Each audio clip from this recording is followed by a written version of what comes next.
નમસ્કાર દર્શક મિત્રો, આજે આપણે આયુર્વેદની અભ્યંગ ચિકિત્સા વિશે જાણીશું. અભ્યંગ એટલે સાદા અર્થમાં આપણે જોવા જઈએ તો તેલનું શરીર પર મર્દન. આયુર્વેદની બહુ બેઝિક વસ્તુ છે. જનરલી આપણે જાણીએ છીએ કે આપણા બોડીની અંદર ટ્રિલિયન્સ ઓફ સેલ્સ છે.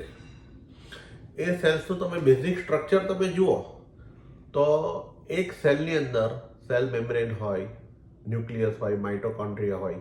એ તમારા ટ્રાન્સપોર્ટેશન શરીરની ગતિવિધિઓનું કંટ્રોલર છે.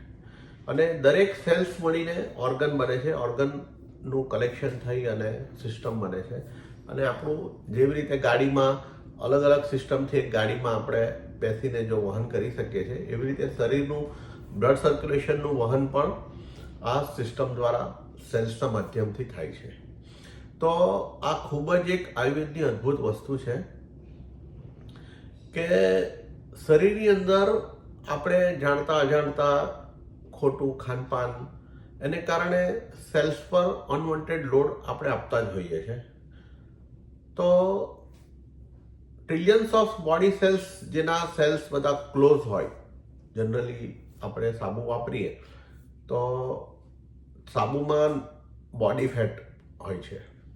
તો એ ફેટથી એની અંદરના પોષ જે બંધ થઈ ગયેલા હોય તો એનાથી ખુલે છે, શરીર રિલેક્સ થાય છે, સ્કિનને ન્યુટ્રિશન આપે છે, વાયુના લગતા રોગોમાં ફાયદો થાય છે. અને બોડી ડિટોક્સ કરાવતા પહેલાં અભ્યંગ એ પ્રાથમિક વસ્તુ છે.